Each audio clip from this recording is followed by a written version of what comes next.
All righty. Are we all good to go, Beatrice? Hello, everyone. Before the meeting is called to order, I'm just going to commence a roll call. I'm seeing Councillors Cameron Kretsch and Alex Wilson online. Thank you very much for joining us. I'm Ian Borsick. I'll be the chair. My fellow co-chair, Gabby Kalapos, is also online. I see Bayuri Akamalafe. Yes, I do. I see Jeff Hardy, a member here. I see Sue Heenan online. I see Luciana Tono here in person with us. I see Shelley Rempel online. I see Eladia Smoke online. And I believe that is everyone for now. As we have quorum present, I would like to call this meeting of the Climate Change Advisory Committee to order today at 6:02 p.m. November 25th, 2025, or November 11th, or 2025, it's the 25th. Before we get started, I'm going to just remind everyone, if you're here in the room with me, electronic devices are to be switched to a non-audible functioning during committee meetings. The city of Hamilton is situated upon the traditional territories of the Erie, Neutral, Huron-Wendat, Haudenosaunee, and Mississaugas. The land is covered with the Dish with One Spoon Wampum Belt Covenant, which was an agreement between the Haudenosaunee and Anishinaabeg to share and care for the resources around the Great Lakes. We further acknowledge that this land is covered by the Between Lakes Purchase of 1792 between the Crown and Mississaugas of the Credit First Nation. Today, the city of Hamilton is home to many Indigenous peoples from across Turtle Island, and we recognize that we must do more to learn about the rich history of this land so we can better understand our roles as residents, neighbors, partners, and caretakers. Alrighty, thank you. Moving on to item 3 of our agenda, we have the approval of the agenda. Before we have that, we do have a special guest here in person with us, Carrie Leclerc. That is item 7.5 on our agenda. I would like to propose moving it up to, technically it would become our new item 7.2. She will give her presentation after the energy storage systems update. Do I have a seconder for that motion? I see Lucia. And I see Sue and Gabby. So I'll call the question, is everyone fine with that? Just show of hands if you're okay to amend the agenda as proposed. Any opposed to amending the agenda? I'm not seeing any. That passes. Now can I have a mover and seconder to firstly adopt the minutes of our September 23rd meeting as presented? I'm seeing Sue Heenan, seconded by Gabby. September 28th was when the meeting was. I see this mover and seconder, Sue and Gabby. All in favor? Any opposed? I'm not seeing any, so they move on. Oh, is there any discussion on the minutes? Seeing none. Alrighty. We'll move on. We have no technical delegations this month. However, we do have 2 items for information to start off with. Firstly, it'll be 7.1, Energy Storage Systems Update, Draft Official Plan and Zoning Bylaw Amendments. I believe Scott Turnbull and Charlie Toman will be joining us. And I believe I see Scott, and I also saw Charlie as well. So Scott, can you hear me? I can. Great. So I'll hand it over to you. If you'd like, just limit your presentation to maybe about 10 to 15 minutes, and then we'll try to limit our questioning to not take up too much of your time as well. But please take it away. Sounds great. Thank you very much. I'll just take a moment to share my screen.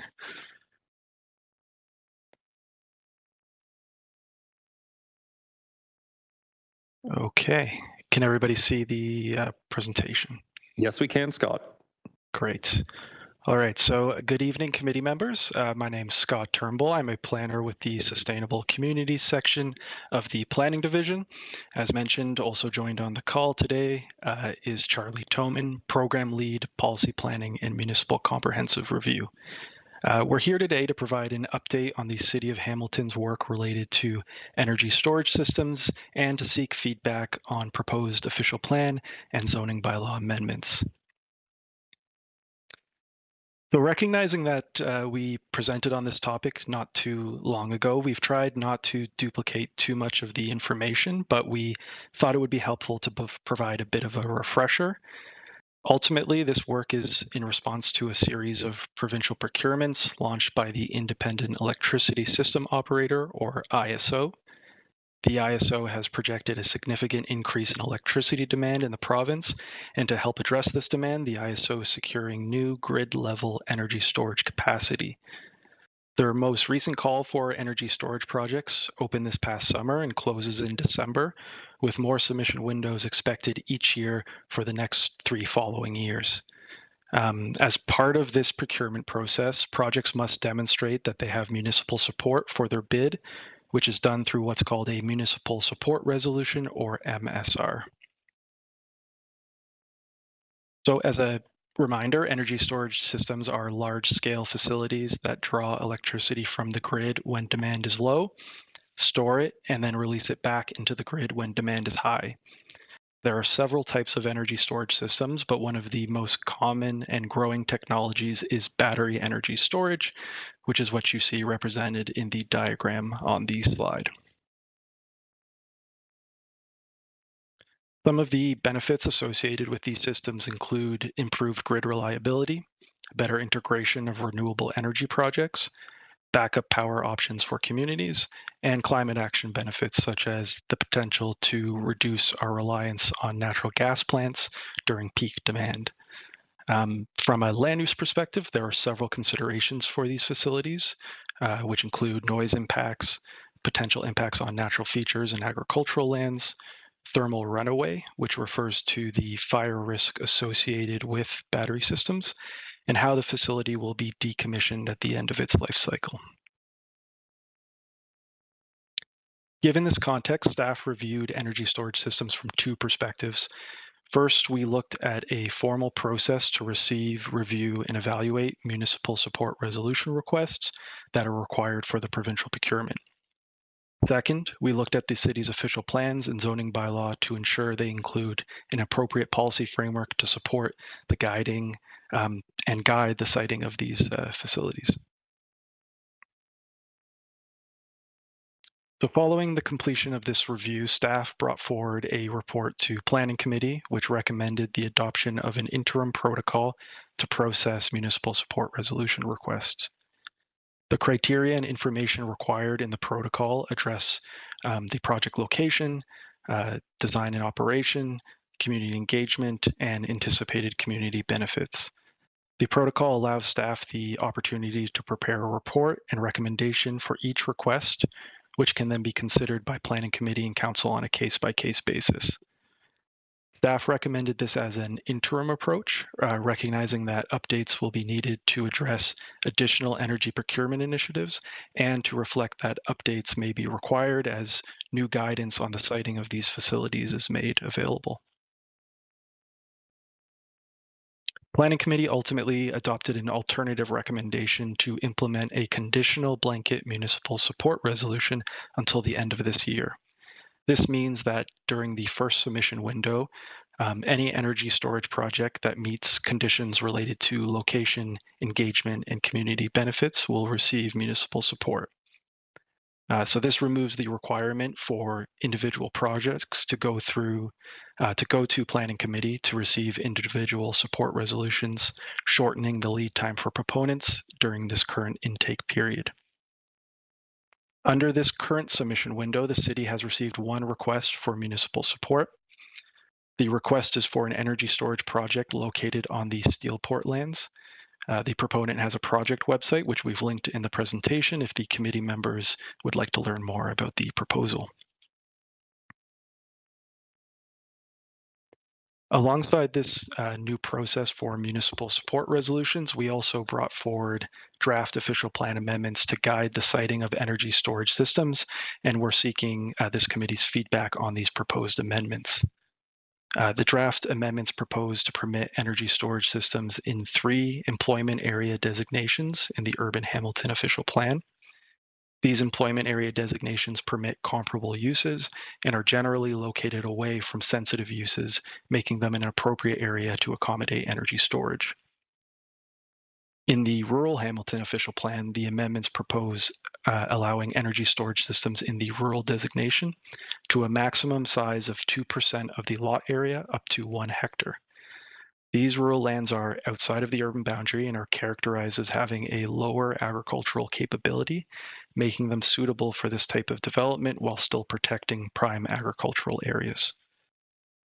Lastly, the draft amendments propose allowing energy storage systems in mineral aggregate resource extraction areas, provided they do not interfere or detract from the permitted extraction uses. The draft official plan amendments also propose additional locational requirements, including that energy storage systems be set back a minimum of 150 meters from sensitive land uses, which generally refers to habitable dwellings. This recommended setback takes into account that this is an emerging land use. It aligns with the available guidance reviewed by staff, and it was determined in consultation with the city's fire department. Under the proposed amendments, private energy storage projects would also have to go through a zoning bylaw amendment process to identify the appropriate locations for the facilities and site-specific performance standards. The site-specific regulations will be informed by the review of supporting studies, which include a noise study, a fire risk and response assessment, and a commissioning and decommissioning plan. Two of those studies, the fire risk and response assessment and the commissioning and decommissioning plan, are new requirements proposed to be part of a complete zoning bylaw amendment and site plan application for energy storage. A fire risk and response assessment explains how the facility will operate, the potential risks, and how those risks will be managed. While the commissioning and decommissioning plan outlines how the facility will be tested before operation and how the site will be restored once the system is no longer in use. In alignment with these draft official plan amendments, staff have also proposed a change to the zoning bylaw, which would define a private energy storage system, but not permit them as of right in a urban or rural zone. Instead, each project would need to go through the site-specific zoning process discussed earlier in order to be permitted. Both the draft official plan and zoning bylaw amendments were presented to Planning Committee, and staff received direction to consult on the amendments and report back through a future public meeting. In line with that direction, we wanted to provide the opportunity for this committee to provide feedback on the proposed draft official plan and zoning bylaw amendments. Staff welcome any feedback that the committee members may have today, as well as any written comments you may wish to submit after the meeting. The future public meeting to consider these amendments is anticipated in Q1 of 2026, so there is some time to prepare and submit any additional comments you may have. We also wanted to update the committee that the ISO has launched a separate procurement process aimed at securing additional energy generation facilities. This will include both renewable and non-renewable energy projects. And similar to the energy storage procurement, all proponents will be required to obtain a municipal support resolution. Council has directed staff to develop a protocol and criteria for evaluating these types of facilities. And as part of that work, we'll be creating a municipal support resolution request process specifically for energy generation facilities, and we'll also be reviewing the city's official plan and zoning bylaw. So similar to energy storage, we'll be looking for input from this committee as we move through this work. In the meantime, we wanted to leave the committee with a question, something we'd welcome thoughts on today or in follow-up after this meeting. We've received inquiries regarding rooftop solar projects looking to participate in the ISO procurement and require a municipal support resolution. So our question for the group is, what should city staff consider when looking at both land use policies and municipal support resolution criteria for solar projects? In particular, we're interested in hearing the committee's thoughts on rooftop solar. As you know, rooftop installations are quite different from ground-mounted solar and generally do not pose the same types of impacts, such as archaeological or soil impacts. Because of that, we want to make sure that our approach is appropriately tailored and that we're not applying requirements that don't fit the risks of rooftop systems. Through our research, we've seen that under the former feed-in tariff program, several Ontario municipalities, including the City of Hamilton, adopted blanket municipal support resolutions specifically for rooftop solar. So we're interested in hearing from the committee whether this is something that the city should consider as part of our work. And that brings us to the end of our update. As mentioned, we welcome any feedback on the draft amendments or on the rooftop solar question, either today or through written submission following the meeting. Also happy to answer any questions from the committee. Thank you. Thank you, Scott. I already have a question here. I'll just flag for anyone online. Just raise your hand or flag yourself in the chat. Or I'm seeing Gabby and Sue. So I'll hand it over to Lucia, and then we'll go in the order that I've noticed the hands up. Thanks for the presentation, Scott. I've got a quick question on this solar question that you've posed to us, just to get a better understanding of how this works.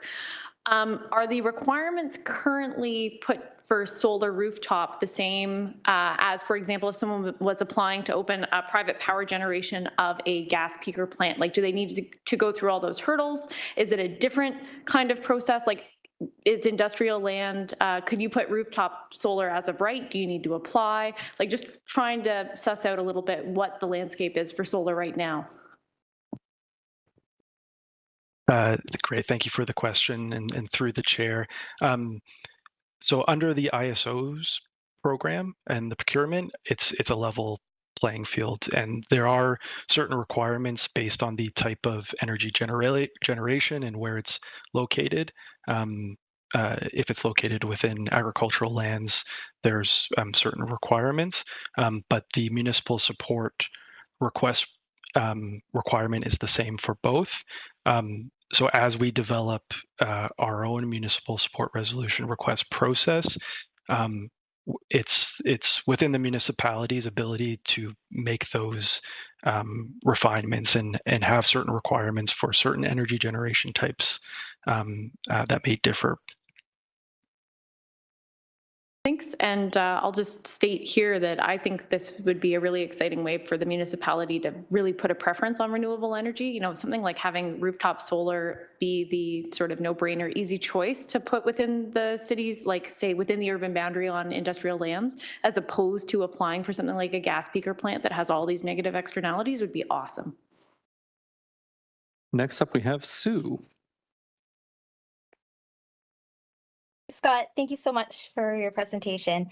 I was hoping just before, I am excited about this, but before I give any feedback, I'm curious about one of the slides that mentioned evidence of community engagement and community benefits. And I was wondering if the specific criteria, if that's something that you could share with us, or if that's just, you know, readily available before I give any more feedback. Thanks. Certainly. There is, so the city has a website on the interim municipal support resolution protocol, which includes the interim protocol that goes through the specific requirements for community engagement as well as community benefits.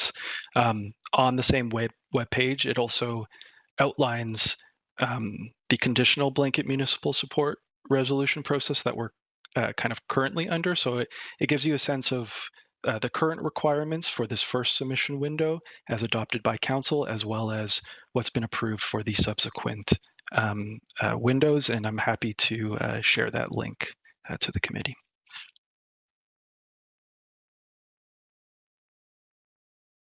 Do you have a follow-up, Sue? No, thank you, Scott. I look forward to looking into that more and getting some more information. Thank you. Next up is Gabby. Thanks. Thanks, Scott, for that. Out of curiosity, what would be the required time frame for a proponent to go through this planning process? Through the chair, a great question. I guess, so for the municipal support resolution protocol process specifically, we have it at 90 days, similar to the requirement for a zoning bylaw amendment. That doesn't take into account that if they were successful in their bid, they would still need to go through the zoning bylaw amendment process itself after the fact. So before, let's just say, because the IESO has a requirement for municipal support resolutions before they can go into the procurement, would they have to do this prior to going to the IESO? So it would require like 3 months of time before they would be able to go to the IESO to get that municipal support resolution. But generally the 3-month time frame was what it would take, right? That's correct. Okay, and is there plans from the city to actually communicate that time frame to proponents to give them a heads up that this is what's going to be required, and then give them that lead time for it? Through the chair, definitely, and especially as we move from this first procurement to the next, through this kind of landing page we have for the municipal support resolution protocol. Also in the protocol itself, we've included a kind of flow chart showing the steps and the estimated amount of time. Okay, perfect. Thanks, Scott. And then just on a follow-up for regards to the renewables and rooftop solar, all the research shows that the more hurdles you put in front of people, the less uptake you're going to achieve. And if there was support, like a blanket support resolution for rooftop solar through the FIT program, it would and that worked fine. It makes sense that it would work fine for net metering or any like for just installations. And you're absolutely right. Like, it's a completely different scenario from a ground mounted or ground mounted on that kind of thing, as opposed to the rooftop solar. And they already have to go through the utility, so there's already that requirement in place for it. So my thinking it makes a lot of sense to just do a blanket support for rooftop solar, because these are not utility grade installations like a round mounted often is, like more utility grade.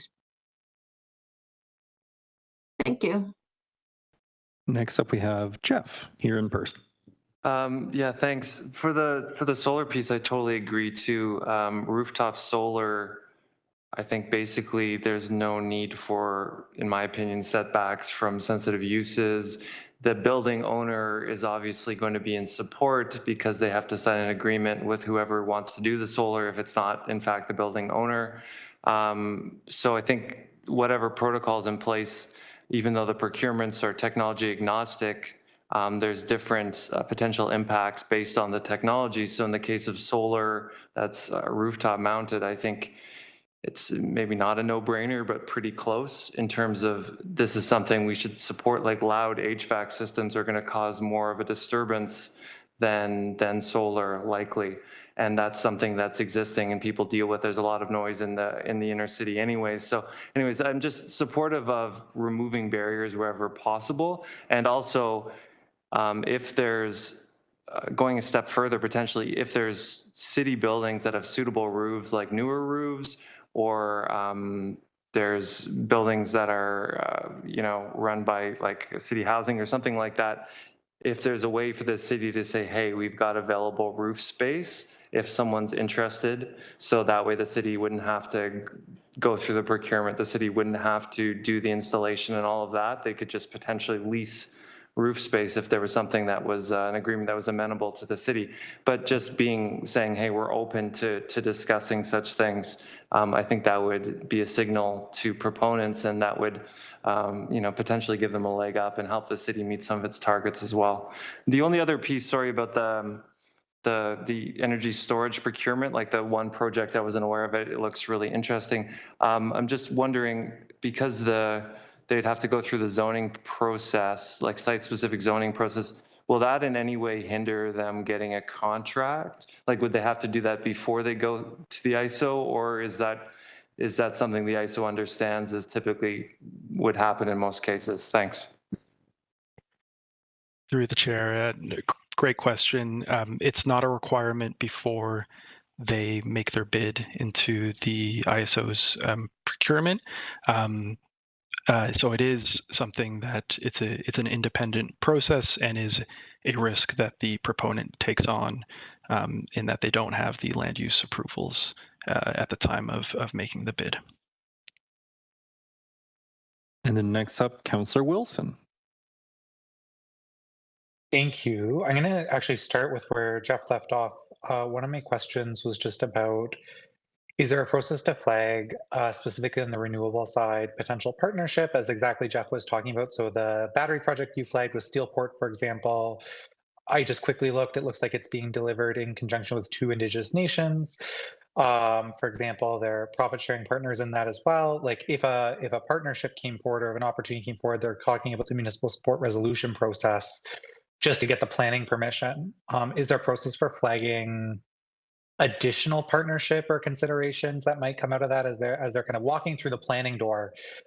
Is there a way to just put some flags through the ECDEV door? Through the chair, just to confirm my understanding, when they're exploring the possibility of municipal support resolution, or once they're past that and looking at the planning stage? But either or, I think my general question is exactly what Jeff was kind of saying. As someone comes forward, they say, hey, we're either looking for a location, because sometimes they don't own the land, they're looking to do an acquisition, they're saying, where could we do something like that? Like, I don't know the stage that they're going to be coming forward with their project. I guess I'm just wondering is, as an organization, have we kind of said, hey, if someone is saying, could we do this on one of your sites? Could we partner with you? We've done all the work of saying how we would allow this if someone came forward, they own the land, they want permission to do it all themselves. If someone asked us for some help in that journey, would we know kind of how we might approach that question? Because it would be a novel question. No, that's a great question. We definitely have been working with ECDEV through this process, and they would be involved in the review of the municipal support requests as they come in, as well as the planning application. But that is something I think we can take back on the kind of inquiry level as to whether, when we receive these requests, if it can be circulated to some of the other departments. Thank you. The reason I originally jumped on the list, just that was prompted from Member Hardy's question there, was just to understand the ask about solar exclusively. So the province is opening up IESO for electricity generation more generally, all types, wind, solar, etc. And then the question was framed about specifically solar, rooftop solar. Can you just, is it because that's the only group or entity we've heard any interest from in kind of the broader community about pursuing a project? I know that residential wind, especially at scale like that, I can't think of any North American examples where that's likely to happen. And so maybe the technology is just not there. But in the spirit of not having barriers, just wondering why the narrowing to solar, and is there ways that we could be supportive in a bigger tent, or is it just that we're not getting those applications, so we don't know how to prepare for them? Through the chair, no, great question. Yeah, not the intent to indicate that that's only what we'll be looking at. Our intent is to come back to the committee as the energy generation work progresses to have a similar discussion as we did with energy storage, more reflective, as you noted, of the type of inquiries we've received, and just looking for some feedback early in the process. Through the chair, if I could jump in too. So with this last round of procurement through the IESO, we did receive some inquiries for solar, rooftop solar, no actual proposals. So one of the reasons why we want to raise that question here is recognizing whether rooftop solar, because it is, doesn't pose the same land use compatibility issues and preview like a fossil fuel or even like a wind, that it might be a bit of a quick win that when we report back to council, we could present a recommendation on just rooftop solar. So for the next round, it makes it easier for those projects to go forward and give them some assurance. Yeah.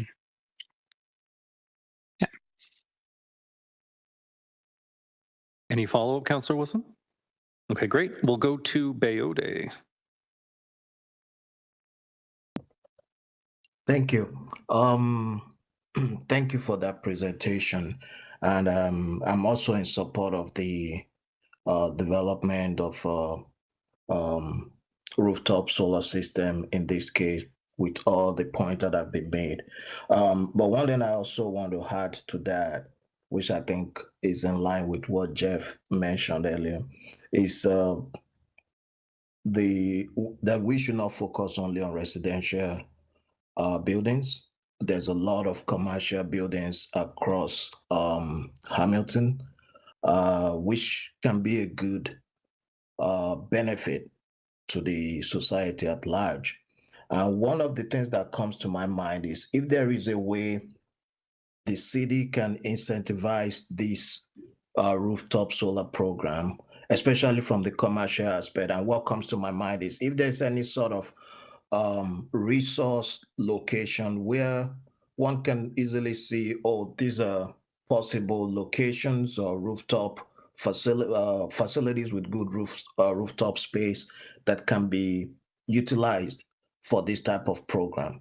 So I think that's something maybe that the city can support with in terms of providing this type of resource to be readily available for interested parties and partners so that the city can push forward these rooftop solar facilities. Thank you. Thanks, Bayode. And going back to Lucia for a second time. I just wanted to ask quickly, looping back to the battery energy storage systems and storage systems at large, just trying to understand like community benefits, community support, but also maybe any community concerns. So passing this blanket resolution of support, say something that we never anticipated, some sort of crazy, highly combustible ammonia storage close to residential facilities comes forward. Somewhere in the industrial sector, and the community is not in favor of it, but technically it meets the requirements. Do we have the ability to say, yes, we have blanket support, but this particular project is a concern, should that ever arise? Through the chair, great question. Yes, the draft amendments, official plan amendments that we're consulting with the committee on outline a process where any energy storage system would require a site-specific zoning bylaw amendment process in order to be permitted. So that's separate from the municipal support resolution process. So at that time, it would be a public process, and a staff would review and prepare a report for consideration by planning committee and council. And if I could just add, the IESO is very clear that a municipal support resolution does not prejudice against a municipality not issuing those downstream approvals after they've submitted their bid. So if council passes a municipal support resolution, it doesn't bind them then to issue the planning approvals if something happens further down the line and there are issues that maybe weren't seen when council first saw the proposal. Great, thanks. I see Frank Lenarduzzi with his hand up. Oh, hi. Sorry for being so late. I just got stuck in traffic. So can you hear me okay? Yep, we can hear you fine, Frank. Ask your question. I had to pull off. And I apologize again for not listening to what has gone on since 6 o'clock.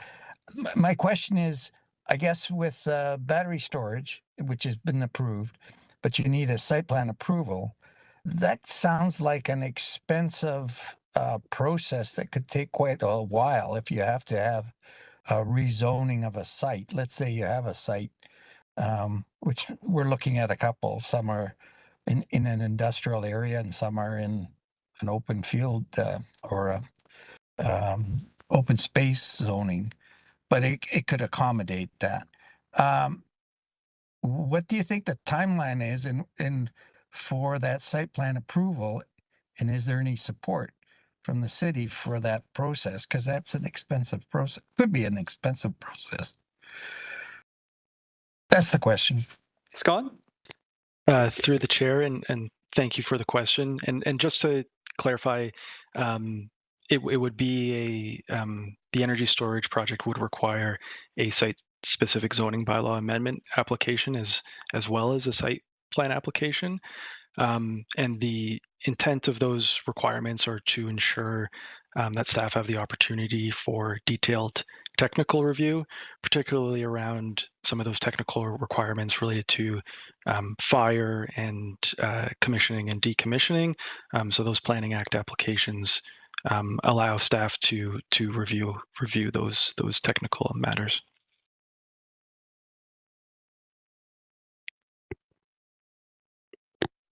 Did you have a follow-up on that, Frank? Sorry, you're on mute, Frank. Just have to unmute myself. Sorry. Yeah, the follow-up is, do you have an estimate of the time? Because obviously those storage devices are, they come in containers, small containers, but they do have issues because they're lithium batteries, and obviously the technical issues can be either addressed or presented. But staff doesn't have the necessarily the expertise. But that information would also be supported by the ISO. It's just cost and time, if you have an estimate of that. Certainly, and through the chair, I don't have the planning fees in front of me at the moment, but I'm happy to share that following the meeting for the application costs. In terms of timing, the zoning bylaw amendment process is approximately 90 days. That can vary depending on how long it takes for materials to be gathered and submitted, whether revisions are required. I actually don't have, Charlie, I'm not sure if you know about a site plan timeline, if there's anything that can be shared on that.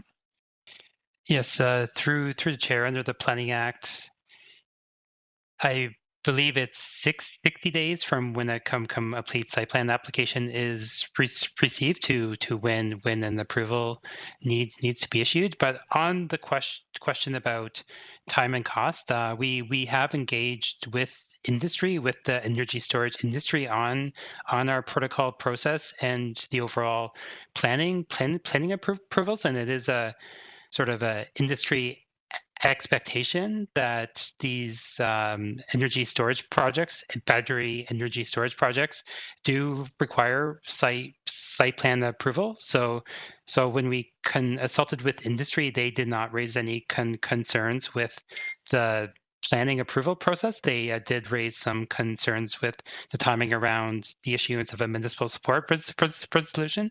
But as Scott mentioned, Council on this first round issued the blanket just to make sure that those proposals that we're gearing up for this cycle could still make it before the end of the year.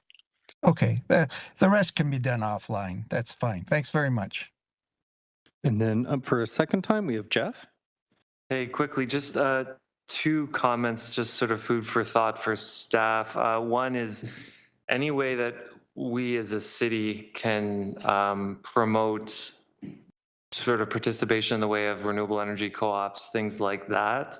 I think that's really valuable. I don't know whether any such projects have happened in Hamilton, but I've been involved in other such projects, and it's a way to really engage the public and get involvement, and people have a financial stake in the projects, and it's much more tangible and supported. The other thing would be, and this is maybe a question for Hamilton Community Enterprise, or a question as to whether this is something they're involved in, like near the airport, for instance, there's huge fulfillment centers that are getting built. I don't know if there's any solar on any of the roofs there, but I do know that a lot of these facilities would have backup power. Are they generators?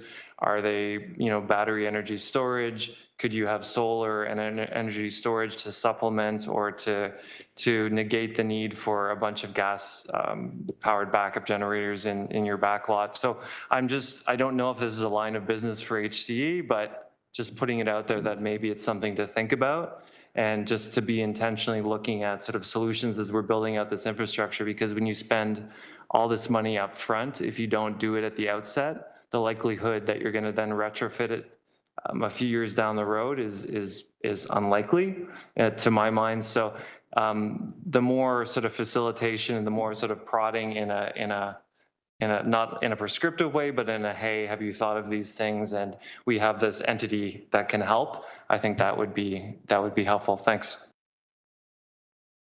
Scott, do you have any response to that? Not necessarily a question, but I just thought I'd open the floor to you.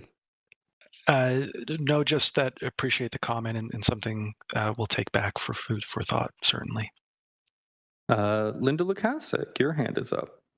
Yeah, thanks. Just very, very quickly, I am aware that the new IKEA fulfillment center will have rooftop solar. So there's one example of a pretty massive warehouse where there's a rooftop solar component. I don't have all the details, but we could certainly get those for the advisory committee and share that with you. Thank you, Linda. I'm not seeing any other questions. So Scott Turnbull and Charlie Tillman, thank you so much for joining us and spending your time with us. You can log off or stay on the WebEx call if you'd like. You can also log off and continue to watch us on YouTube if you so wish. Next up on our agenda is going to be item 7.5, now our new 7.2, updates from the Ward 3 office. We have Carrie Leclerc, who is the Community Climate Action Coordinator with the Ward 3 office. She's joined us here in person. So Carrie, just turn on your mic by pressing the button and take it away. Okay, thank you. Can you hear me, Clay? Can you hear me? Yep. Great. Thank you, Chair, and thanks to the staff for allowing me to be here. As you heard, my name is Carrie Leclerc. Pronouns are she, her. And I have a really unique position that it turns out after 6 years, many people are still not aware even exists, let alone that I am in the role. But I work part-time with the Ward 3 City Councillor, Narinder Nan, and I'm the Community Climate Action Coordinator. And you would think that by dint of having that role with that title, I might be more closely connected to the work that an advisory committee like this is doing, but it turns out that's not the case. And I want to speak a little bit about why that might be. And it ties into why I asked if I could speak here tonight. And it's partially because I understand that the role of an advisory committee like this is currently in flux and that changes are afoot. And I felt like after having chats with residents recently, maybe there's no better time than now to come and have this conversation with you. A few weeks back, after the city publicized the 2025 climate action priorities, residents that I am regularly in touch with and have been supporting through a years-long battle with one of our local polluters, of which we have many in Ward 3, if you didn't know. They had seen an announcement, I guess maybe on media, about the city's Office of Climate Change Initiatives and the Climate Action Strategy, and then subsequently this committee. And they asked me a question that I didn't have an answer for. And so I'm bringing the question to you. And the question was, does the city know that they exist? Does the city know that residents living in the industrial sector of Ward 3, nice call back to the previous conversation about what is in the industrial sector and what the land should be prioritized and in whose interest? This was the question that was asked of residents. And it highlighted for me a constant and ongoing disconnect that happens between residents who are facing environmental injustice, and therefore, I think it's not unreasonable to extrapolate climate injustice, and the city as a sort of entity of big processes and policies and actions. And it speaks to a feeling of invisibilization that residents living with some of the biggest, certainly pollution-based burdens are living with every day. So in trying to answer as honestly as I could to these residents about, does the city, do staff working on these issues, does an advisory committee like this know they exist? I went and took a look at the terms of reference, and I hope I'm looking at the most recent terms of reference, and I'll ask you for your forgiveness if I'm not. But there was a line that really stuck out to me that I think ties into this question presented to me by Ward 3 residents. So I think this is listed under the committee's roles and responsibilities. And it is to work together to better understand the diverse perspectives across Hamilton's community, to better provide advice and recommendations to council and to city staff to ensure no one is left behind. And I got stuck on that last phrase, no one being left behind. And in trying to answer residents' concerns, I thought, how would we consider who is being left behind in a climate action strategy by a city? And it seems to me like a good place to start is by looking at who is currently being left behind and left out. And wondering if we have an appropriate strategy for making sure that they are embraced and not left behind now and into the future. So I'm here to share a couple of thoughts here tonight as an emissary for Ward 3 residents, many of whom I've been working hard with over this last year to really try to organize from a community perspective, because I think there's an expectation of residents who are living with environmental burdens that they are already coming with some sort of built-in organization. And that they are already connected and together and cohesive. That happens in some neighborhoods. It is very infrequent that that happens in the neighborhoods in Ward 3 that I'm most concerned about, and I hope that you would be too. I'm sure you will all know that one of the features that Ward 3 residents deal with is higher than usual or higher than in other places, though not exclusively, experiences of daily, and this is really important to understand, every day, all day, every day, air pollution, odor pollution, and noise pollution. These are situations that for residents in part of my ward, they're not anomalous, they're not unusual, they're not a whoopsie, they're no surprise. These are not only legacy issues that anybody who's paying attention would know about, these are also current issues. And it's a conversation that I've returned to. I've started the conversation with folks in the past. I returned to the conversation with my fellow neighbors that if the experiences of residents living in those situations are not being brought to the forefront of any climate-related conversation, then how will they not be deliberately left behind in any future conversations? And there is a disconnect between the work of the city, perhaps with a committee like this, I don't know, and I'll ask you to tell me, but there is a disconnect between the lived experiences of people in these sorts of neighborhoods. Again, it's not just a Ward 3 issue. But it leaves them feeling isolated. It leaves them feeling alone in their burdens, and it makes them feel like they are being left behind.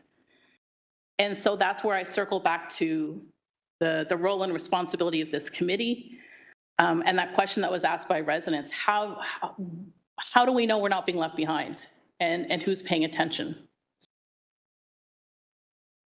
As I said, a lot of my work in this role with the Ward 3 Councillor's Office has been to start to literally person by person, household by household, organize community members to rise up against what is sometimes their industrial neighbors, literally across the road from them, behind their fence, beside them, unavoidable, right? And what I hear from those residents all the time is, they'd use different words, but I will state it as they are looking for solidarity, they're looking for support, and they're looking for somebody to reach into them, not to expect them to do the outreach to say, hey, we're over here experiencing this problem, can you come and help us? And so the perspective and the message as an emissary for the community that I'm bringing tonight, and I don't have a specific ask, it's sort of offering that as something to contemplate, as something to ponder, is how do we build solidarity and support around a group of community members who have been historically made to feel isolated and alone in their experience? There are, as we all know, environmental organizations and advocacy groups in this city that are doing amazing, meaningful, project-based work, but these are often one-offs.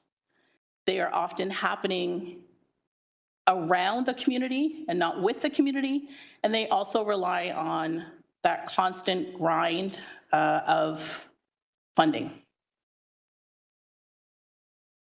And downloading that responsibility of building solidarity around affected community members can't also be sloughed off onto nonprofit organizations. We just don't have enough of them here. In a city of 600,000 people, almost, we don't have enough. So as this committee and others like it are shifting and changing, and maybe the composition of this committee will change in the future, perhaps your roles and responsibilities will change. And certainly as Office of Climate Change Initiative staff are looking into the future, I just wanted to bring this message as one that I don't know if you hear often. I don't know if you've heard it before, but I just wanted to bring this message of, it's not a will people be left behind. People are being left behind. It's happening every day, all day, every day. And if you want examples of what might seem in the bigger scheme of things for a big city like Hamilton, micro issues happening at neighborhood levels, I'd be happy to tell you. But I also want to say that the onus of telling those stories and calling in for solidarity, it will always be, it currently is, and it will continue to be too much work for one councillor's office out of, I don't know how many wards we have, is 14. One part-time, that's me, one part-time employee of one councillor's office, it will be too much work. It is too much work. And I don't have the ways and means and the tools to call people in.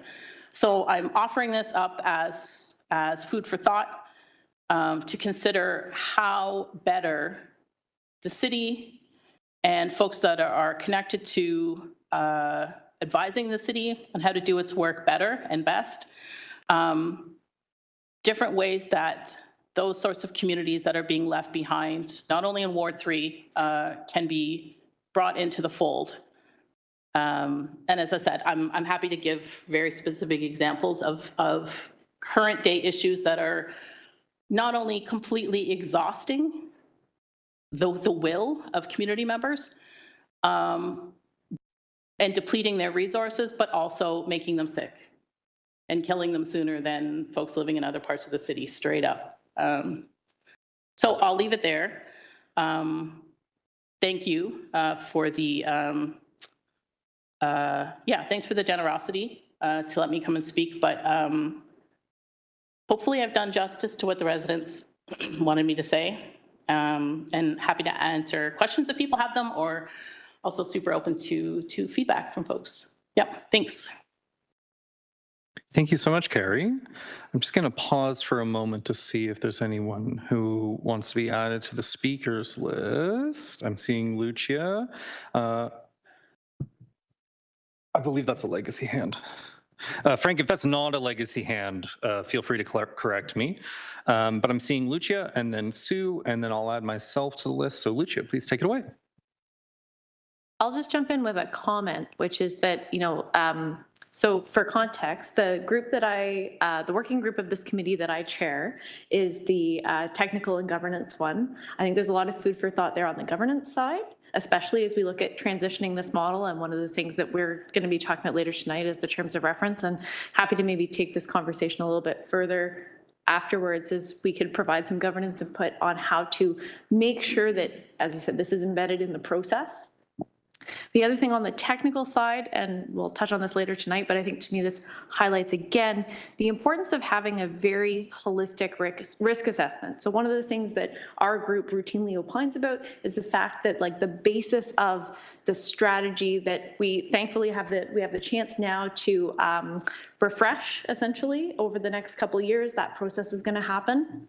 One of the things that our working group has been sort of advocating for is to have an actual really detailed holistic risk assessment, something like not only thinking about flooding, but thinking about what is going to flood, right? So taking a look at a flood in Dundas, where someone has creek water rush into their basement, is very different than a flood in Ward 3, where you now have industrial waste flowing into your home, right? It's not just demographics, it's also geographics, right? Like what is physically there and what do those hazards look like? So great reminder of a lot of these points. And speaking for resident frustration, I mean, you know, I'm on this committee and I wish things moved faster. And I wish that we got to be consulted on more. And I wish that we got to speak more about things that are happening now as opposed to things that are just planning to be done in the future.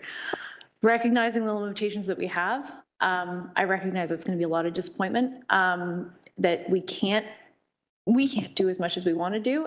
But starting by doing what we can is absolutely like the bare minimum, right? So, and then seeing where we can go from there.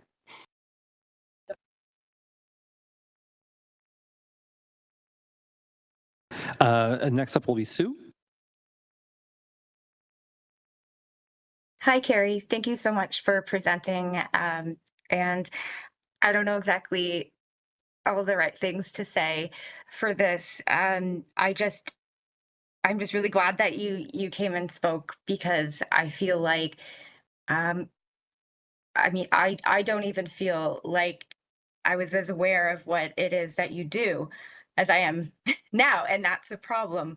And I would very much like to ask if you'd be willing to meet with me and my co-chair, Shelley Rumpel, from the Community Engagement and Climate Justice Working Group, and we can hear a bit more about what you were talking about and see how we can help to support that. And I really think going forward, when we're looking at the terms of reference, we really need to be considering, if you adding you in, and just looking at the terms of reference and the composition of the committee a little differently. So I thank you very much for presenting. Carrie, do you have a response to Sue? I would love to meet with you, and I'm sorry I didn't catch the name of the other person you mentioned, but whoever they are, I would love to meet with you both. Yeah, thank you. Next up will be Beatrice. Hello, thank you, Carrie, for your presentation. I had two things I wanted to say. Number one, in response to Lucia, we have working groups and they are open to the community. Everybody can join a working group. So we have a community group that is community engagement and climate justice. So that's a group that Sue is a member of, and Shelley. And as well, I wanted to say that, as you know, and I'm going to be giving an update after this presentation, after this section of the agenda, to update people on the climate justice framework. And I think that in that case, as you know, many community groups we're actually hearing appreciation from community groups and residents saying, you know, we're actually feel for the first time that we're getting heard, right? So I'm happy to report that this is in fact moving forward, and through the advisory committee, as again, with the Climate Justice Community Engagement Working Group, and also the mandate, the terms of reference, we have very much a commitment to broadening the scope and really bringing in more voices. So as well, you know that we're moving over to a community liaison group, and there's supposed to be a lot more flexibility and able to have more voices. So I feel that I can say in confidence that we are really moving and listening to residents of what we call frontline communities. And I'm hoping that, you know, I'm happy to continue working with you as well. That's what I want to say. Thanks. Any response, Carrie? I mean, yeah, happy to hear that there's potential ahead. But I think I would also throw in that in the same sense as the work that I'm doing with the counselor's office is not new, and also all the issues that I'm supporting residents on predated me. And I'm not really saying anything particularly original on behalf of the community. Another thing that I've said many times is I think it will be really important to understand that a couple things when it comes to community participation, as opposed to, and I want to go back to what I was saying about that reach in to the community, as opposed to expecting them to reach out. There has been a long-standing erosion of trust. These residents are being left behind and left out, not only by the City of Hamilton and its different policies, but also by the province. So there is a history of exclusion and negligence, and you don't combat that and just sort of, duct tape over that by just saying, hey, come and join in committee. So I don't mean to suggest that that might not be a appealing opportunity for somebody, but that's not really what I'm talking about. That won't repair the damage that's been done by not addressing these issues.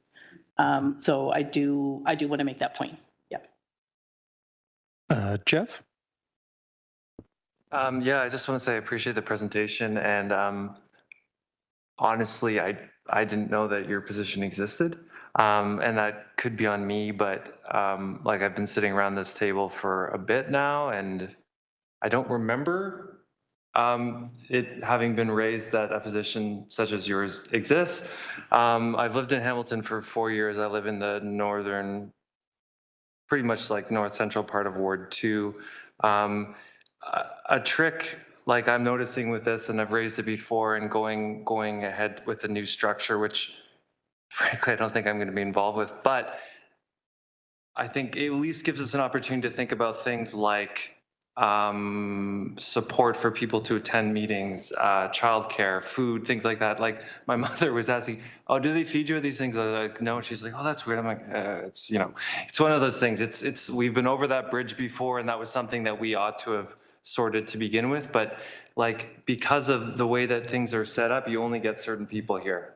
Like I've got time. Those of us who are taking our time, we're all volunteers, aside from staff and council, we're all volunteers here. So our capacity and what we're aware of and what we can do is limited. It doesn't mean that that's ideal. I just mean if we're going to be able to be something different, be something more inclusive and meaningfully suggest that people can come in and they'll feel good about doing that, we got to offer like childcare support. There's got to be food. There's got to be having a meeting in Ward 3, having a meeting in other locations and saying, hey, we're suggesting that we come to your community.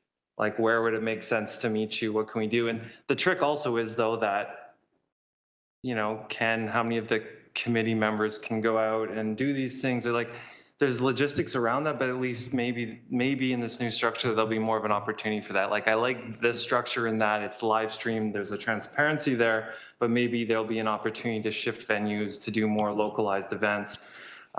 So maybe I'm hopeful that some of that can happen, because I don't think, I didn't know a lot of that. Like I read about the issues facing people, the very real things like fallout on people's cars. And obviously if you think that's on the car, what's going on in the lungs, and like lots of things like that. But yeah, I don't think we're getting that here in so much of a real sense. And I guess the only other thing I would say, and there's a tension, and it's hard to acknowledge that I'm not staff, so maybe I can acknowledge there's a tension between the big polluters are also the big employers. And so the city, you want them to still exist in the sense that people need employment and the city needs taxes. And so you're not going to get the city saying X, Y, and Z, you got to clean up your act, because especially in this context, their response might be, well, there's other places we can go. Or this project that we were going to be doing, it's not a priority for us now. And then if you push back against that, then maybe that leads to something else. I'm just saying, recognizing that those tensions exist, and it shouldn't be the residents that necessarily bear the burden of all of that. I'm just saying, maybe that's why you don't see some of these things on the agenda in the same way, because there's that that tension, and especially for folks on the city side and the political side, it's perhaps a difficult one to navigate. But anyways, thanks for coming, and frankly, I wish this had happened sooner, but it is what it is, and hopefully it'll help inform next steps for whatever this committee turns into. Thanks. Thanks, Jeff. Next up on the speakers list is me. So, Gabby, I'll just hand you the chair briefly for my remarks. So, hey, Carrie. My hand is still up. Oh, sorry, Frank. We'll go to you after me. I apologize. Okay, no problem. Sorry. Hey, Carrie.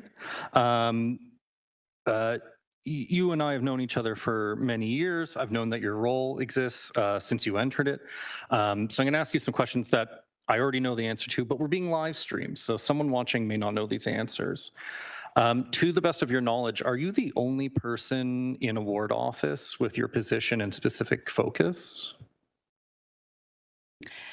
Hi, Ian.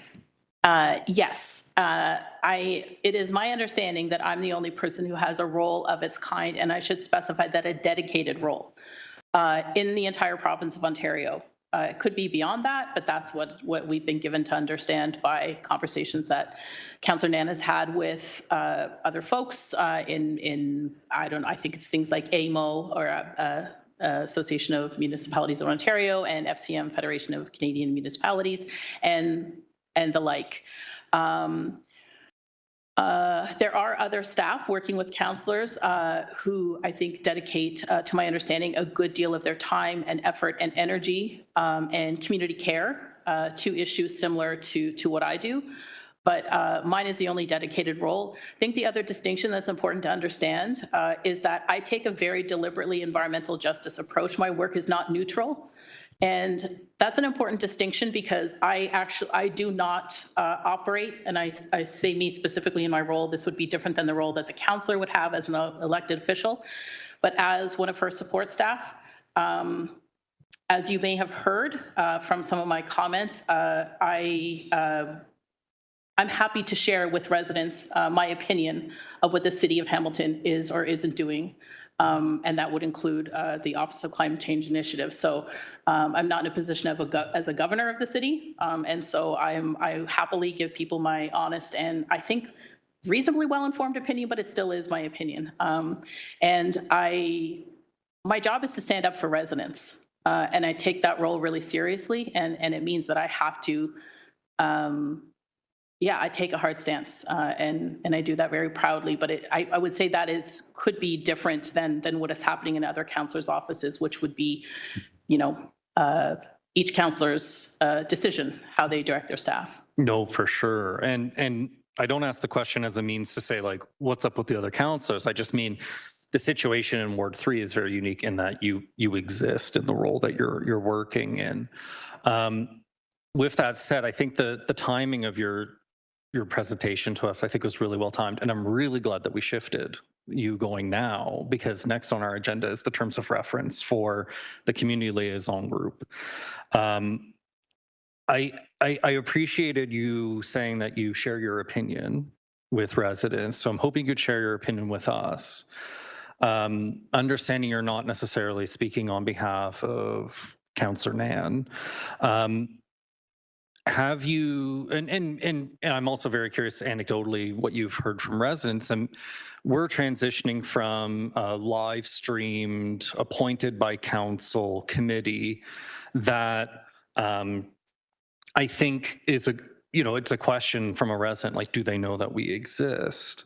The question I've been sort of asking about these community liaison groups is, will the community know they exist? Because they won't exist as a group that you can apply to necessarily. We don't know we have a lot of unanswered questions.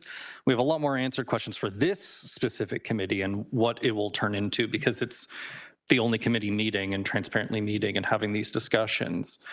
So I guess with that context, do you think the transition to the working group model away from the advisory committee, do you think that will help or hinder this marginalization that Ward 3 residents are feeling and experiencing? Or do you think doesn't really matter, I guess is the better, the alternative question maybe there too.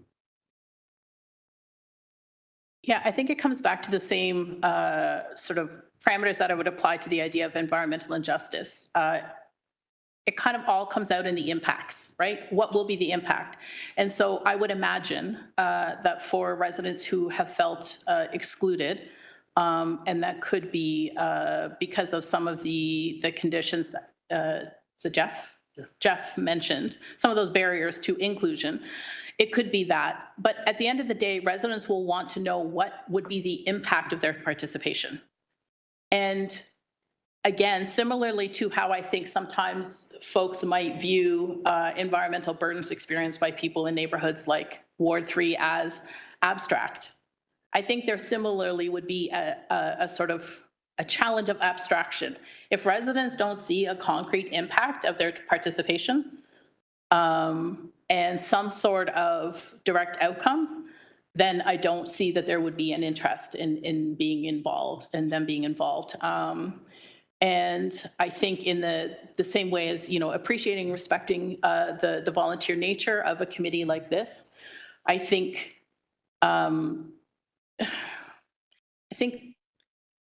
it's not necessarily a time issue, it's an energy issue. And I think, again, when we are looking at the sort of the bang for buck in terms of impact of residents' time and energy in participating, when they are already living every single day with this cascading pile of burdens, including others that are not necessarily up for discussion in a setting like this, but that other issues that come along with working in a historically under-resourced working class neighborhood, right? We don't have to name them all, but there are many. As we all know, these are intersectional issues. I think residents, the value that they would place on participating would be sort of commensurate with the impact that they would expect to see. And I don't think that anybody would be any more inclined to want to participate if they didn't think that there would be some kind of an outcome.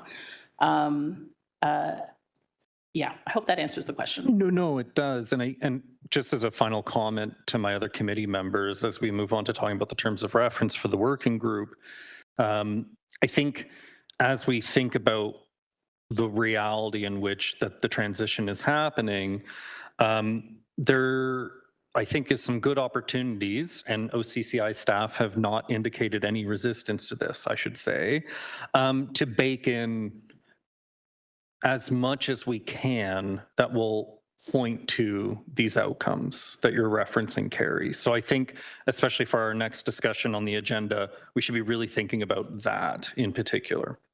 So I'll take the chair back, Gabby. Thank you so much. And I'll hand it over to Frank for who's next up on my speakers list. Okay. I got a bit of a story. I grew up in Ward 3, so I know on Keith Street, I know Mars and Shaw Street. My cousin just passed away recently. He was about 10 years older than me. And his parents bought a house on Shaw Street. It was on Sunday, and American Can was right across the street. And they thought, wow, nice quiet neighborhood. They didn't realize that the American Can factory started with making cans 24/7 for 6 days a week. But anyways, after a while, you get used to the noise. So that was noise pollution. And there's a lot of railway tracks that we played on, that were opportunities for us to enjoy the urban environment as it is. And it's tough. It's definitely tough down there. It can be at times, but it can also be very, there was a good sense of community when I was there anyways. Now, I'm in Ward 12, I'm representing Ward 12, and we had your councillor attend as, I think, a deputy mayor, because the mayor couldn't make it to a social function that we had there. And then I tried to contact your councillor to talk about sustainable affordable housing. That's what I'm promoting, sustainable affordable housing. It started off in Ward 12, and the housing secretariat was interested in our proposal, but the city wasn't interested in having it in Ward 12. So I approached Ward 3, and the message I got was, which is a strange one, and maybe I'm not going to go looking for the email, and we'll just leave it at that. But just basically, the answer is, well, you're from Ward 12. I'm not talking to people that are not in my ward, and that seems like contrary to everything that you talked about. Sorry, Frank, do you have a question for Carrie on her presentation? I don't think this is an appropriate line of questioning. Presentation is that we're not reaching out to the whole city. And I'm saying that I'm having a presentation on sustainable affordable housing to the North End Community Association. I'm hoping to be on the agenda for December the 2nd, their meeting. And I'm willing Frank, to I'm really sorry. What is the question to Carrie? Let me finish, because I've got to leave too. I'm late for another meeting, so I'm going to have to leave after this. But I'm certainly willing to meet with Carrie and give that same presentation to the people in Ward 3 to see if they're interested in sustainable affordable housing in their community. And along with, amenities like a pool or an ice rink that could make it a better. Frank, I really, as chair, I'm going to step in. I really think this is an inappropriate line of questioning. Well, the question is Carrie willing to meet with me? That's the question. So again, Frank, I'm gonna just move on in the agenda. I apologize, Frank. Happy to talk about this further offline. Don't apologize. Happy to move on. Linda, you're next. Yeah, just very quickly, and maybe I want to say on the record too, I do think industry needs to be doing more. I feel like I need to say that out loud. They're not doing enough. They need to do more. But that being said, I also just want to add, I think another important piece, and Carrie, I agree with you. I mean, we're working hard to try to steer a ship in a new direction. Climate justice framework is, laying some of that foundation and building those networks. And I don't think any of us would say there's not a lot more that needs to happen. Oh my gosh. I mean, I know all too well, especially with, the nature of the issues that you're working on.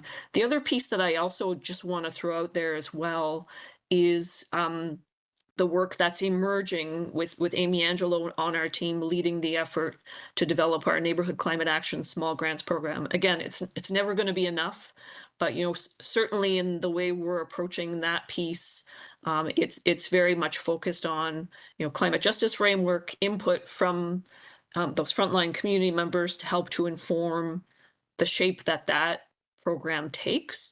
And I would add, I think it's fair to say it's early days. We've committed to continuing to come back to this committee, recognizing that we're not reaching those most impacted necessarily by bringing that conversation here. But maybe we need to talk to you as well, Carrie, about how we could get some good dialogue happening at the community level where you are with people that you're interacting with, so that that might be a really important step, is having conversations with those community members about what they would want to see supported in a program like that, because I think that would then give us, even if it's a small step, a very tangible one where we could say, okay, and we're really working hard to make this a barrier-free way for community, right? Not necessarily organized, incorporated entities to access support. So maybe that's a good way for us to start to really look at, I'm going to be frank, putting money where your mouth is, right? Like taking some of that climate reserve funding that's been allocated for this work and using it to support what some of those community members want to see. So I'll stop there, but hopefully we can continue with that conversation with you and hopefully Ward 3 constituents as well. Thanks. Carrie, would you like to respond? Yeah, just a couple of last comments, and then I'll wrap it up. And with the massive thanks to everybody for the indulgence. Yeah, just to the point of Linda, you and I have had literally years worth of conversations about holding industry accountable, and couldn't agree more. I do that all the time in my work, but I am trying to be more strategic about bringing the conversation to having the right accountability conversation with the right people. So this is a conversation about accountability with the city and its projects. I have conversations with the industry about their accountability directly. even when they try to shimmy and duck and dive out of that accountability, as we are currently experiencing with one of our local industrial polluters. And I have exactly similar conversations on a very regular basis with the Minister of the Environment, holding them accountable. So yeah, I try to be strategic in my accountability conversations. Yeah, just to agree with the points that are being made about changes that can happen in how community is involved and approached. I think it's really, to borrow the term that's often used in climate change conversations, it's about adaptation, right? At the end of the day, we are adapting to new circumstances. We're adapting to a new, I think we're a little bit behind, but a newer understanding of what justice looks like. And so I think that means that as we are coping and hoping to survive climate change, change has got to be on the menu. And I think there's got to be a changing way that the city and advocacy groups and environmental organizations and all that approach the work that they do in community. I think, and this is, by the way, the same message I say to community members when I'm trying to mobilize and organize them. We can't keep doing the same old thing that we've been doing. It's not working. So let's change it up. Let's adapt our strategies. Let's do different and hope for a different and better outcome. And I'll leave it there, and thank you very much to everybody. My information, again, it is, I don't quite know what to make of the fact that so few people were even aware of my role or my existence. I think I kind of knew that was the case, but maybe not quite to the extent that that's the case. But my email is, it's easily searchable. I think it might be, or at least my full name is included, I believe, on your agenda, and I encourage everybody to reach out to me and to get in touch for further conversations, and I look forward to it. Yeah, and thank you again to everybody. Thanks, Chair. Thank you, Carrie Leclerc, for joining us. Moving on in our agenda, item, well, now it's 7.3, is the Community Liaison Group Transition Update.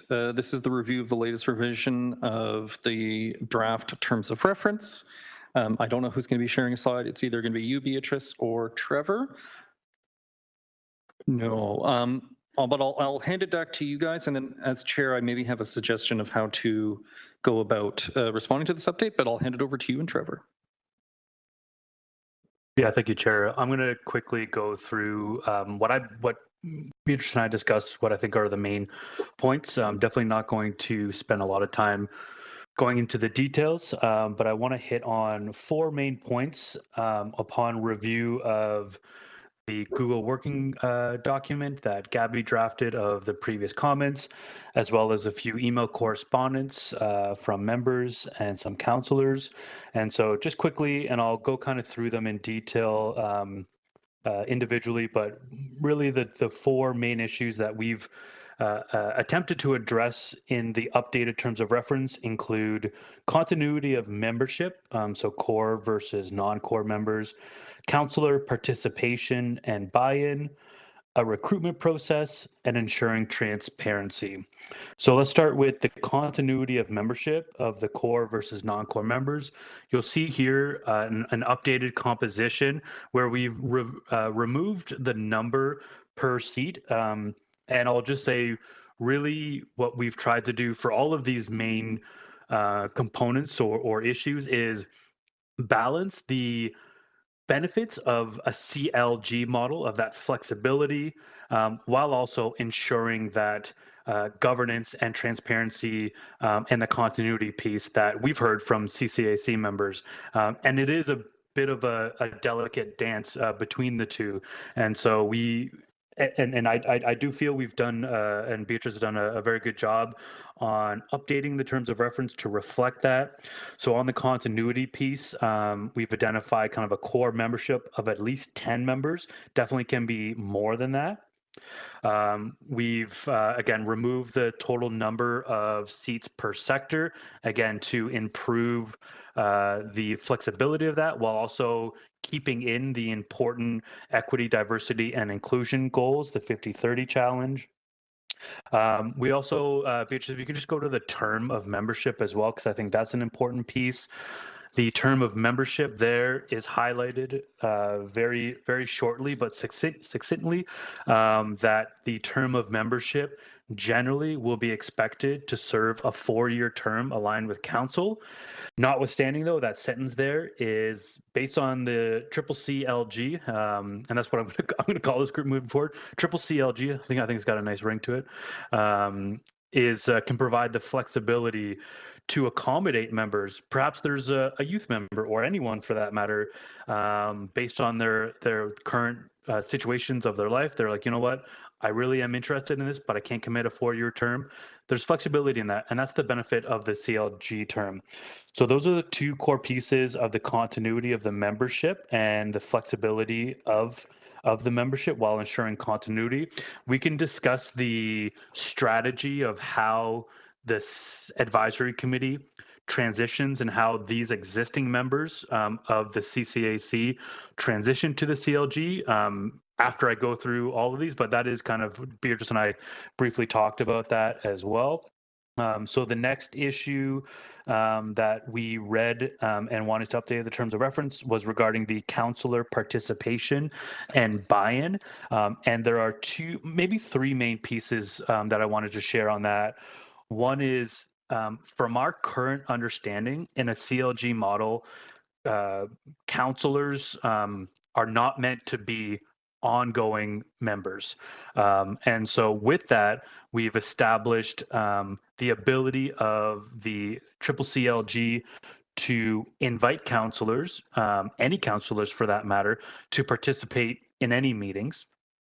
Further, for that buy-in, and sorry, Beatrice, if you want to go back to the recruitment process as well, because that flows well into my next point, is also we did confirm with the clerk's office that councillors could participate as an advisement role, not making any, not doing any sort of formal voting or picking of the future members, but helping to play that advisory role in the establishment of what you see here in terms of creating the process, establishing clearly defined instructions for submitting applications, really bringing their expertise as counselors into this recruitment process.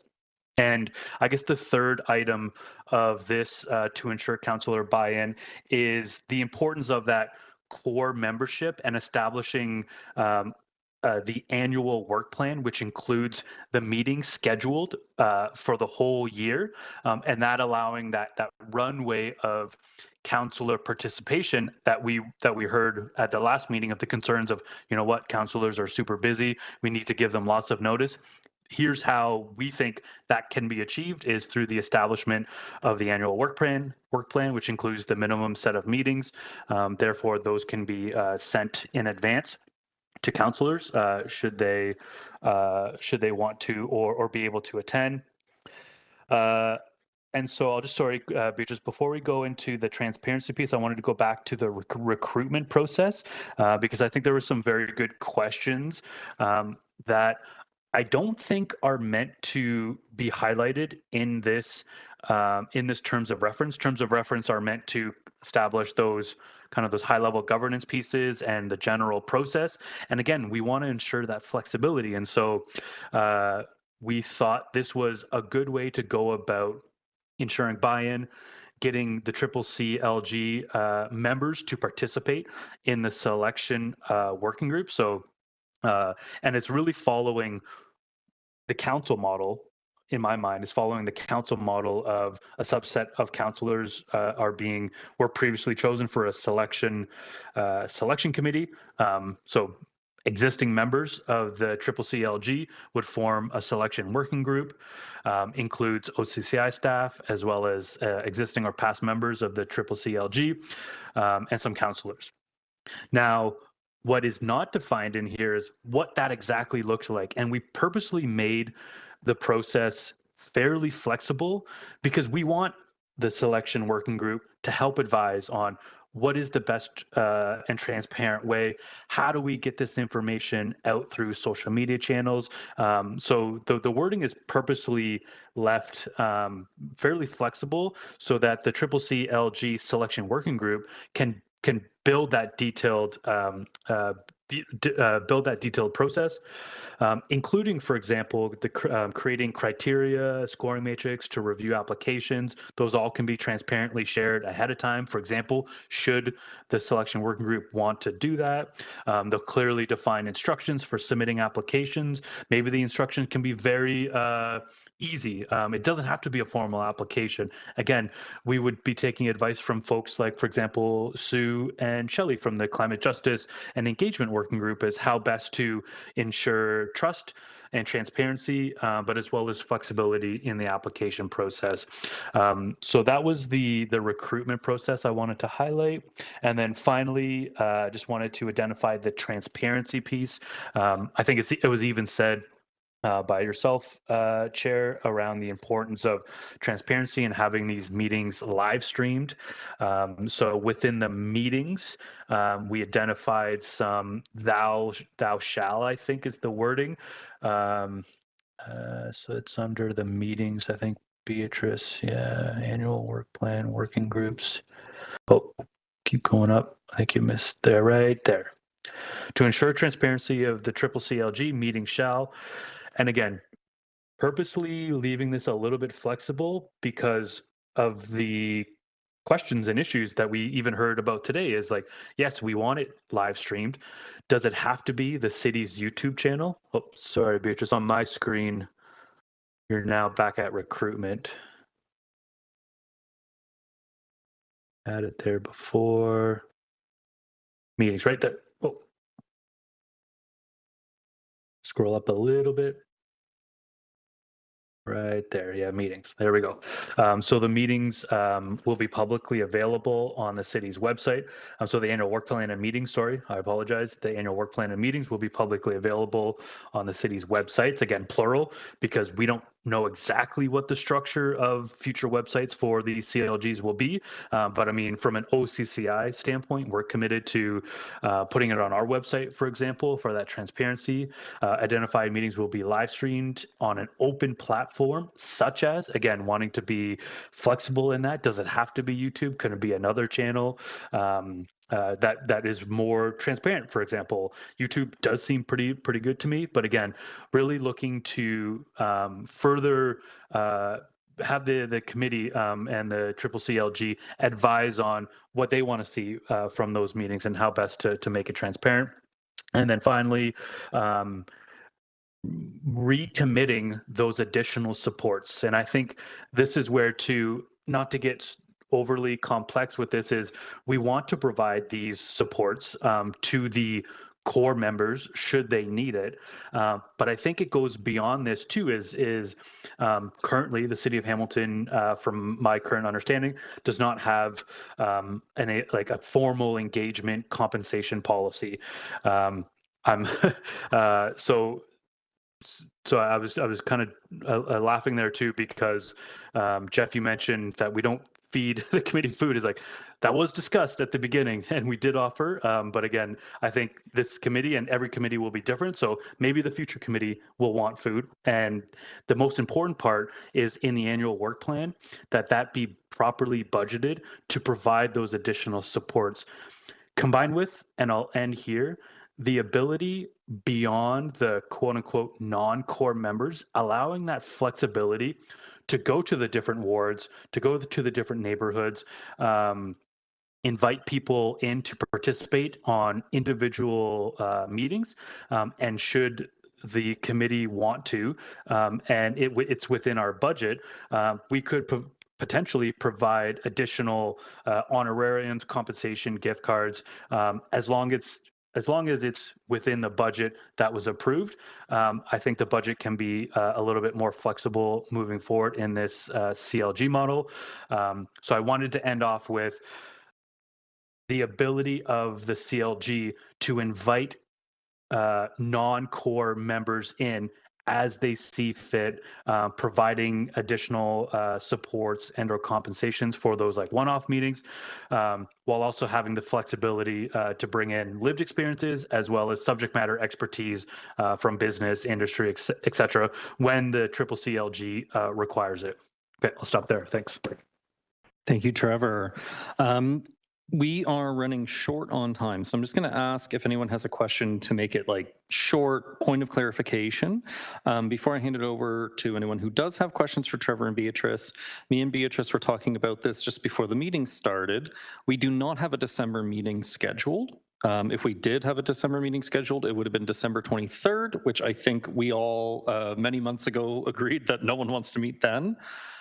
So I'm going to throw it out there, but I think there needs to be an earlier meeting than our next meeting in January to discuss the terms of reference. So I'm proposing we try to strike a special meeting to discuss the terms of reference specifically, and then we can have like a final vote as confirmation for the staff on. Well, we don't need a final vote, but we can have a final discussion so that way staff know they're going away with something that we support. So I'm just throwing that out there. But again, any questions, just keep them short and to the point so that way we can move on to the next piece on the agenda if you could. Lucia. Let's talk about the reporting to council section because, providing people food, all these sorts of things are attractants and make it more barrier free. But at the end of the day, what matters is the power of this committee to do something, right, and to make a difference. The reporting to council, thinking back to green building standards, we got to go with a citizens committee report from the Climate Change Advisory Committee. I got to go give a delegation that was more powerful than me showing up as an individual and delegating because it came from all of us, right, as opposed to just me. And so the presentation to council was commensurate with the fact that I was representing this committee and not just wearing my Lucia environmental advocate hat. So in this, it just seems like it's going to be a regular delegation. What levers can we pull to reflect the fact that if people are putting their time and effort into this community liaison group, and then the impact of it is just like if you sign up with your normal email and address, that doesn't seem to have the same weight exactly. So thoughts there.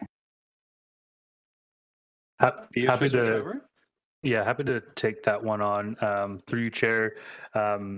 So perhaps we can change the word delegations, but my current understanding of this transition to a CLG, and actually noticing there, Beatrice, there's a bit of a typo there on the CCLG.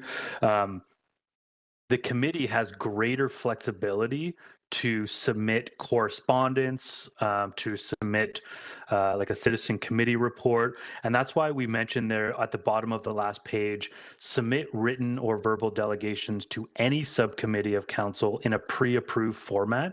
So in my mind, the CLG model provides greater flexibility for this entity to submit those correspondence at whatever pre-approved format you all want to see, and it doesn't have to go through like a subcommittee of council and then go to a different committee. It can just go directly. So the flexibility is there, and the how you format it, it could look very similar, Lucia, to what the buildings working group from a citizen committee report. It could look slightly different. So I think the flexibility and the power and the weight is still there.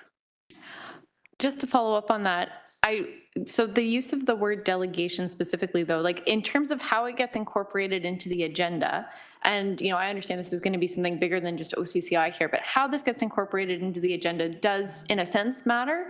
Like maybe even changing that word delegation is just, a 5-minute delegation or written correspondence, which frankly half the time don't really seem to be read unless you email councillors or have a pre-existing rapport. I think that there's a lot to be desired in the current delegation process, and I know that part of the reason to establish community liaison groups is to make members of the public be more heard beyond just the current public delegation process. So I just think if there's something that we can include there that's maybe even changing something like the pre-approved format, and I mean this might move into our next discussion at this special meeting, but I just wanted to put it out there at this live stream meeting that's public and on the record here that submitting a presentation that is considerably longer than the pre-approved delegation format would be of interest to this group for sure. And having some established structure in terms of how that's disseminated to councillors is also important. I did a bit of a faux pas with mine. I didn't realize it had to go to Beatrice as our liaison first and then to council. So something like that would be in here as well, I assume, in terms of reporting to council is can community liaison group members send an email and just blast council on an email and carry the weight of the liaison group with that? Or do they have to go through the specified OCCI liaison staff member? Like, that would just be nice to have in this section.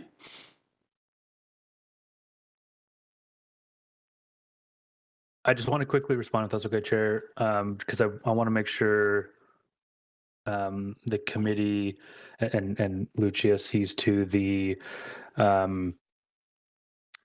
we did include a new section on communications, and it highlights what I think is just pretty standard protocol for these types of entities, where really it's meant to avoid any issues relating to like media inquiries, but I think would that point of communication would still apply, where the committee members or the CLG members would still need to go through like OCCI staff liaison to then go to the general, or go to the co-chairs to then go into the overall liaison group, and or go to councilors. I think from a individual member though, even right now, I don't think there's anything stopping members from emailing individual councilors related to any matter, but perhaps I'm misunderstanding the point of the communications though.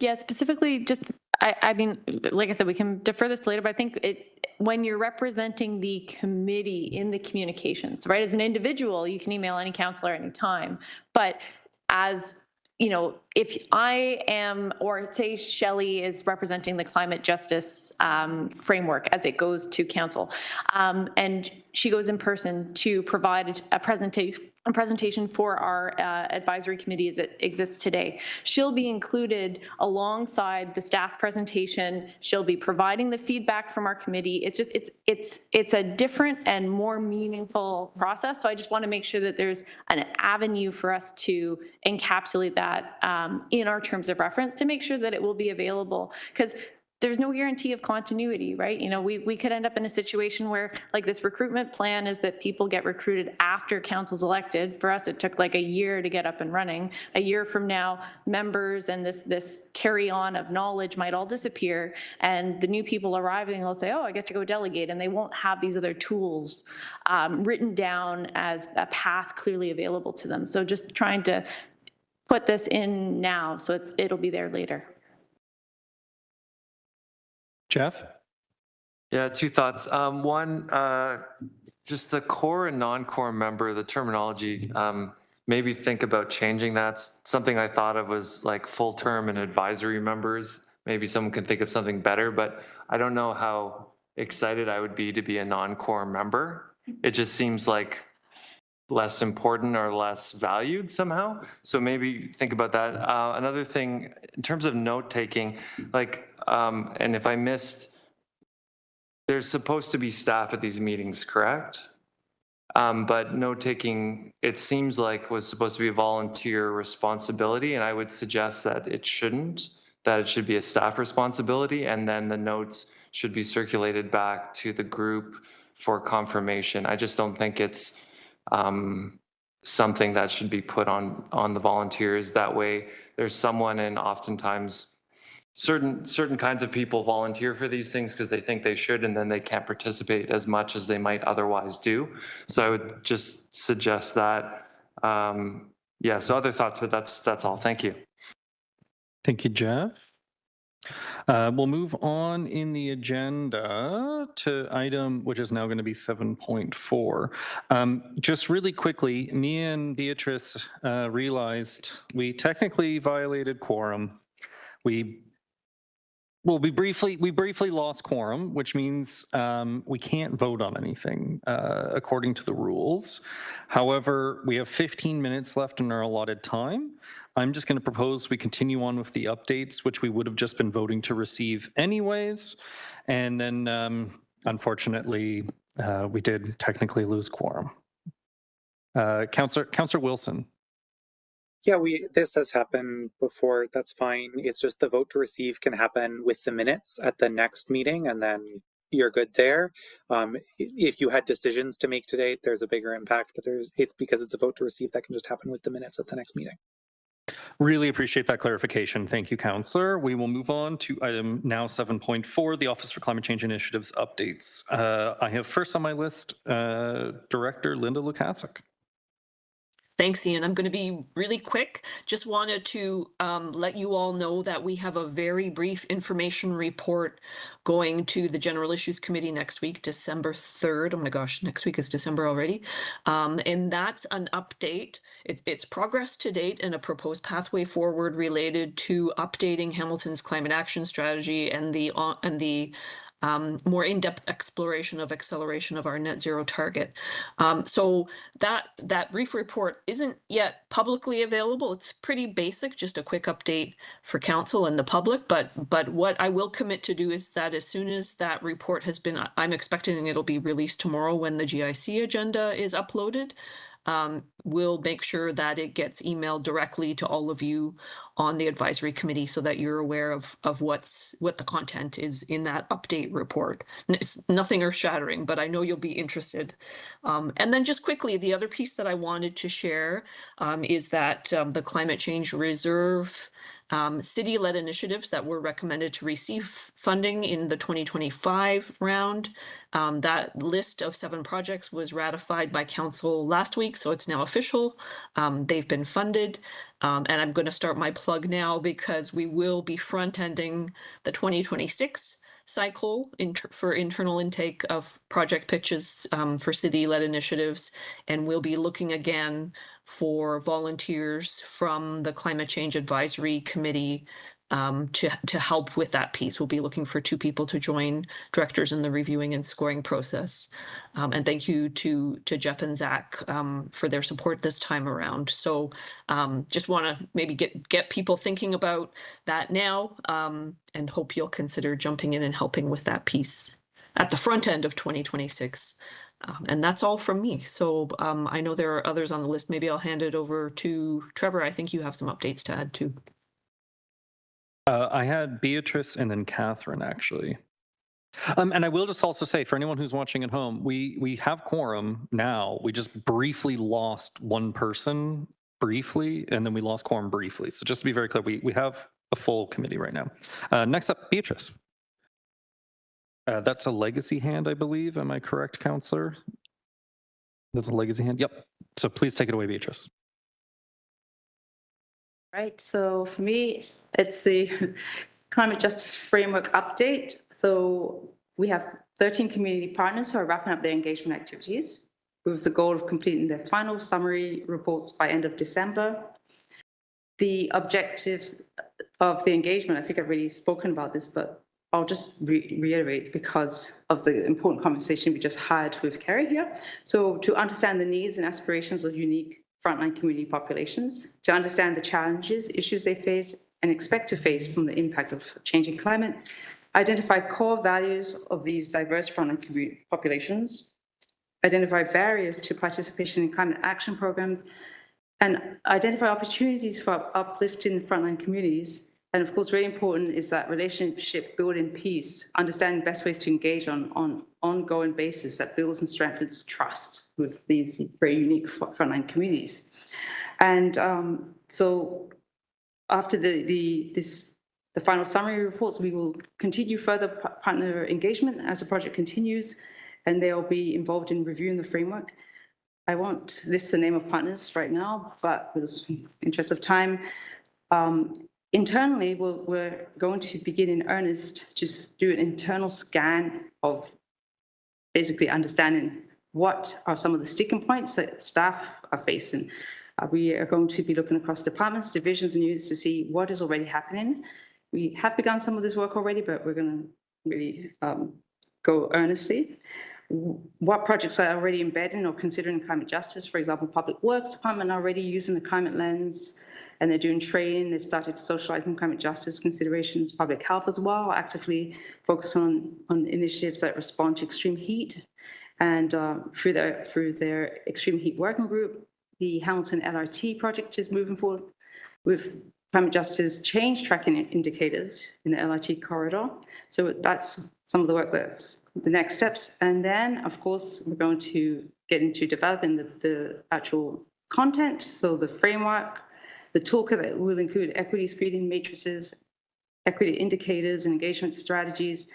Then we'll draft an implementation plan and policies. So at the end, we'll have a close-in the loop event for community participants and broader community before we take it to GIC later on in the year. So you'll see a lot of engagement will continue. So this is just a start. We're carrying on. Thank you, Beatrice. Update. Next up, I have Senior Project Manager Catherine Winkleman with an update on a feasibility study on green stormwater infrastructure. Take it away, Catherine. Thank you, Ian. So you may recall that, I mean, it's been quite some time, but at one point I did mention that I had been working with something called a Green Infrastructure Working Group, which is a cross-divisional working group in the city, regarding trying to advance and essentially normalize green infrastructure at the city. And we landed on a pilot project for the group that was it was born out of reallocated climate change reserve funding that was supposed to go for depaving and like LID, like multiple LID sites. And the idea was maybe the thought was, let's bring together, instead of having multiple sites, let's bring together this pot of money to focus on one pilot, like a feature showcase project that we could do regarding green infrastructure in the city. And so the project that we landed on is something called a Sponge Plaza, which is a nature-based urban stormwater infrastructure facility that is able to address multiple climate change or climate adaptation challenges simultaneously. So it manages runoff through infiltration, evapotranspiration, and detention through bioretention cells and native plants and native trees. There's also potentially permeable pavement involved in a Sponge Plaza. The idea is that this space will be able to provide shade as well as improving or reducing the impacts of urban heat island and obviously, increasing the tree canopy, as well as enhancing biodiversity and minimally, but enhancing, improving air quality in that local location. So we'd worked with GIS to look at various municipal parking lots that were underutilized, and went through a pretty rigorous selection process. And there was one site that rose to the top, and that is located in Ward 4. The address of that is 11 Britannia Avenue. And really important, again, in the context of the conversations that we've been having today, the criteria for selecting this specific municipal parking lot, we looked at incidents of flooding, proportion of equity deserving communities, lack of green space and canopy coverage, poor urban heat island effect, and poor air quality values. And so of the available parking lots that we could have that were available to us that we would be able to depave, this is the site that rose to the top. And so we have just at the end of last month, we submitted a grant application to FCM for a feasibility study to really dive into okay, what would we what is the impact that we can have by putting a Sponge Plaza in this area? And the idea is to be able to take the lessons learned from this and apply this in the city where appropriate. And again, equity deserving communities is really where we're quite focused on this for this as well as many of our projects. But So that's my update on that. We are not going to hear anything about that at least until maybe February, March. So I'll be happy to report back on that when we've heard something and next steps. Thank you, Catherine. It is 7:55. I am looking to Beatrice for guidance on this proposal. I have flagged that we should have a special December meeting to discuss the terms of reference. We still have on our agenda, which we can't vote to receive, the working group updates. Would it make sense, and I can also look online and look at my colleagues in person, if we meet in December, start the meeting with working group updates, and then move on to a discussion of the terms of reference? I'm seeing some nodding heads. I'm seeing some thumbs up. If that sounds like a reasonable course of action, I'm going to propose that. Sue, please, if your hand is up, if you have a suggestion or anything else. I was just agreeing with you. I would. Okay, great. Thank you. Yeah, okay. So nod, I'm not seeing anyone like frowning at me and suggesting that that's not a good course of action. So I'm going to say we will be following up, me and Gabby, with our wonderful staff liaisons to schedule our meeting in December to get the working group updates and discuss the terms of reference before 2025 is over. We can't vote to receive anything, unfortunately, until we meet next month, but I will call this meeting adjourned at 7:57 tonight. And thank you, everyone. And thank you again to our visitors. Sorry, today. Ian, just before we do, like, should we try and see if we can get some dates for what dates might work for like early December? Because I think we probably want to do it earlier on December than later. Oh, yes. Yeah. So if we were to stick to our regular schedule, it would be the 23rd, which we all agree is terrible. I mean, I think this is primarily a question to staff. Like, could we do the first week of December if in theory? Beatrice says that sounds fine. I don't know what others think. How are people for December 9th? December 9th? December 9th sounds like a really great day to me. Still Tuesday? Still Tuesday, December 9th. Yeah. Okay, let's try and go for December 9th. And if anyone's opposed to Tuesday, December 9th, flag that right now. As Trevor has flagged in the chat, we need to really ensure that people's availability will be here. So we will be following up by email just to ensure that everyone can attend that meeting on the 9th and we can make quorum. Okay, sounds good. For the whole thing. Yes. Thank you so much, everyone, and have a good night. Bye, everyone. Well done. Jeff, you should have switched to a community event where Carrie and I talked with Josh. I'm going to stop. No meeting.